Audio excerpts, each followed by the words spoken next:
Spray दो चीज़ों की वजह से बहुत मुश्किल होता है, पहला बुलेट वेलोसिटी और दूसरा रिकॉयल। और अगर आपने इन दोनों को अच्छे से समझ लिया तो आपको एक्सपेंसिव स्प्रे देने से कोई नहीं रोक सकता। पहले बुलेट वेलोसिटी के बारे में जानते हैं। ये gravity, wind force, bullet speed और बहुत सारे फैक्टर की वजह से होता है। ये बुलेट के साइज पर भी डिपेंड करता है। गेम के अंदर gravity and wind speed constant होता है, तो हम सिर्फ लोकेशन के डिस्टेंस और बुलेट स्पीड से ही मेजर कर सकते हैं। और अलग अलग गन्स में अलग अलग वेलोसिटी होता है। तो बेसिकली 300 मीटर से कम डिस्टेंस वाले टारगेट पे नेग्लिजिबल बुलेट ड्रॉप होता है, लेकिन बुलेट थोड़ा सा लेट पहुंचता है। इसीलिए ही कभी कभी फायर करने के थोड़ी देर बाद एनिमी डाउन का टेक्स्ट आता है। और एनिमी 300 मीटर से जितना दूर होता जाएगा उतना ही बुलेट लेटेंसी और बुलेट ड्रॉप बढ़ता जाएगा। इसीलिए आपको एनिमी के नेक्स्ट मूवमेंट को प्रेडिक्ट करना पड़ेगा और उस प्रेडिक्टेड पाथ पे एनिमी से पहले फायर करना पड़ेगा, ताकि जब वो बुलेट वहां पर पहुंचे तब एनिमी भी बुलेट हिट लोकेशन पे हो। ये एक तरह से प्री फायर है बट इन लॉन्ग रेंज।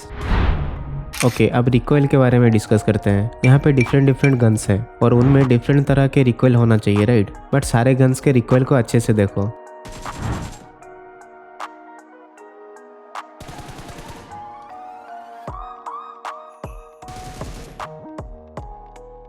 इन सारे गन्स के जो फर्स्ट 5 बुलेट्स हैं उनका हॉराइजॉन्टल रिकॉइल बिल्कुल भी नहीं है, बट उसके ऊपर जितने भी बुलेट्स हैं उनमें टोटली रैंडम हॉराइजॉन्टल रिकॉइल है। तो इस चीज़ का आपको फ़ायदा उठाना है मिड एंड लॉन्ग रेंज में। बर्स्ट फायर तो कई बार सुना होगा आपने, लेकिन क्या आपको पता था कि ये इस रिकॉइल पैटर्न की वजह से इतना पावरफुल होता है? देखो, 5th बुलेट के बाद हॉराइजॉन्टल रिकॉइल कम्प्लीटली रैंडम होता है। तो आपको ये हमेशा ट्राई करना है कि 5th बुलेट फायर होने के अंदर एनिमी को नॉकआउट कर दो, mid range and long range के अंदर। और अगर आप 5th बुलेट तक फायर करके नॉकआउट नहीं कर पाए तो जितना जल्दी हो सके फायर को स्टॉप करके फिर से फायर करना स्टार्ट कर दो, क्योंकि उससे रिकॉइल पैटर्न रीसेट हो जाता है। अभी भी एक और प्रॉब्लम है। देखो, जो first bullet and second bullet होता है उनमें वर्टिकल रिकॉइल थोड़ा सा ज्यादा होता है और वो डिस्टेंस के हिसाब से बढ़ता जाता है। इसीलिए मिड रेंज या फिर लॉन्ग रेंज में कभी भी हेड पे क्रशर रख के फायर नहीं करना चाहिए। जितना ज्यादा डिस्टेंस रहेगा उतना ही एनिमी के कैरेक्टर के नीचे से फायर करना पड़ेगा, ताकि रिकॉइल की वजह से बुलेट मिस ना हो और आप 3 या फिर 5 गोली में ही नॉकआउट निकल सको। एक और चीज, अच्छी स्प्रे के लिए आपके हिसाब से सबसे बेस्ट सेंसिटिविटी होना चाहिए, और उसके लिए एक डेडिकेटेड वीडियो है जो आपको एंड स्क्रीन में मिल जाएगा। ओके, आप सब ठीक है, लेकिन इससे आप प्रैक्टिस कैसे करोगे? वेल, आपको पहले चेयर पार्क पे आना है और फिर इस जगह पे आ जाना है।